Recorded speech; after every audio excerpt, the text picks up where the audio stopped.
Hi, and welcome back to the Trust Divisions podcast. We appreciate all the positive reviews we got from last week's podcast. And later in this video, we'll have a link. If you were unable to see that podcast, we'll have a link for you to go back and check it out.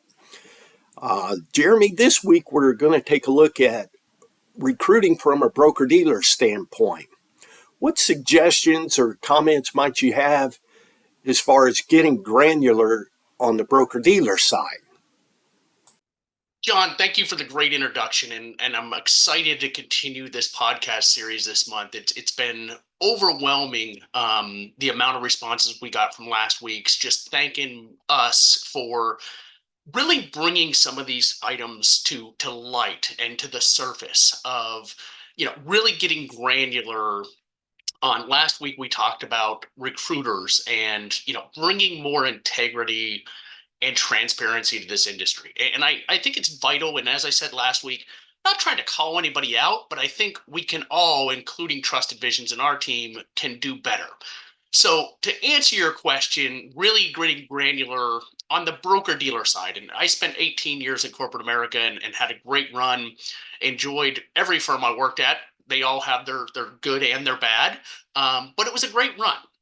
And so, when we bring up the broker dealer world, I mean, you really hear it a lot of advisors just want transparency, open communication, and honesty in the intentions of that broker dealer. And I'm going to give you some examples of what I've experienced in my career and I've heard from others of what advisors are seeking from broker dealers. And as broker dealers, whether you're our broker dealer partner today or you're not, you know, we have to get back to the fundamentals of when I started in this industry in early 2000s.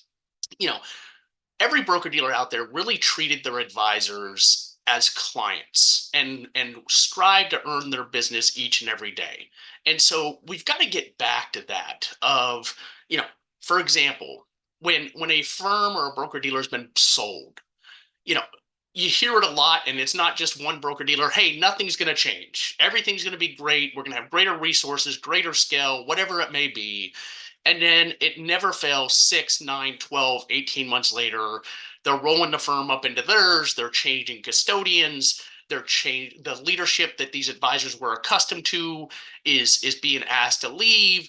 And so my point in saying that to our broker dealers out there is it's okay to make changes. And some of those changes may, in the short term, negatively impact your advisors, but it goes a long way in being honest with them of what your intentions are. Of, hey, you know what? We don't know if we're going to roll your firm up into ours yet, but we're going to look at this as we get further down the road and see what disruption it causes you as an advisor or an OSJ, and is it worth it for all of us in the long run.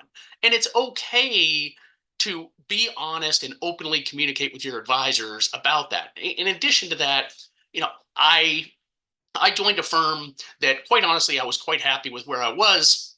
And one of my biggest questions in that interview process was, hey, any desire to be sold? No desire at all. It's never going to happen. And then 9 months later, here this firm's being sold after I've uprooted people that I had close friends of mine in the industry, uprooted them from their jobs to join our team. And then all of a sudden, hey, you've been sold. And then, or I've even had advisors where they're in a home office visit with the president and CEO, or sometimes even the owner, and says, hey, I really like your broker dealer and want to join you, but any desire to be sold? Nope. And then a week or 2 weeks later, after they've affiliated with that broker dealer turns around and announces it's being sold. And I've always lived by the belief of this is a relationship oriented business. So, it's okay if you have an advisor in a home office visit and they ask you that question. And if you do have some idea that you may be bought or sold in the short term, just be honest and say, you know what? I can't honestly answer that question right now because we don't know. Why don't you give it 3, 6 months before you come join us? Because if not, now you've lost all trust in that advisor, and that advisor no longer has loyalty to you. And it's okay, even if it means losing business in the short term, you're going to gain more business in the long term. And I tell clients this all the time of, hey, this is a relationship-oriented business. You may not move tomorrow. You may not move 3 months from now. But if I do right by you, or our team does right by you, even if you don't move today, in a year, 3 years, 5 years from now, you're looking to move, I would hope that you would call me because I'm about doing the right thing for you. In addition to that, of from a transparency and just open communication standpoint, some firms, you pay your recruiters differently for recruiting to OSJs versus going direct.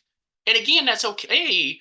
But as you're coming across these recruiting OSJs that are exploring your broker dealer, when they ask that question, because recruiting is a fundamental and important aspect of their business, if they ask that question, just be upfront and say, yes, our recruiters get paid slightly differently for recruiting to you because our margins are thinner when an advisor joins you versus going direct.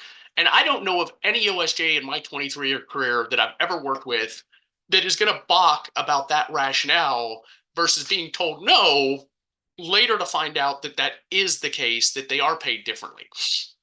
Or broker dealers, if you're cutting the transition money for an advisor to go to an OSJ versus direct, again, an OSJ is going to understand that, but be upfront with them if recruiting is fundamentally important to them. If they're looking to join you, tell them up front, because it's going to do a lot less harm telling them up front than it is telling them after the fact and they're trying to recruit and have success recruiting. So, those are just a few areas where I think, and as I said last week, we can all do better. And that includes myself, our Trusted Visions team, and everybody else out there. But I think advisors and OSJs really want to be understood, have open communication of what your intentions are that may negatively or positively impact their business versus only being told what's going to positively impact their business, but not tell them the negative stuff. And they're going to understand that, and they're going to have more loyalty to you than if you're not upfront in the very beginning. So I hope you found this useful. Like I said, it was overwhelming, the amount of people that reached out to me just thanking me last week. Look forward to hearing everybody's comments this week. If you want to contact me, don't hesitate to call or text me 480-430-5012 or info@trustedvisions.com. Look forward to next week's. We're going to continue to dig into this and get more granular. Hope everybody has a blessed week. Thank you again, Jeremy, for that. And I'm sure we can all improve our game, whether it's broker-dealer side or third-party recruiting side. We look forward to next week's podcast. So until then, thanks for joining us.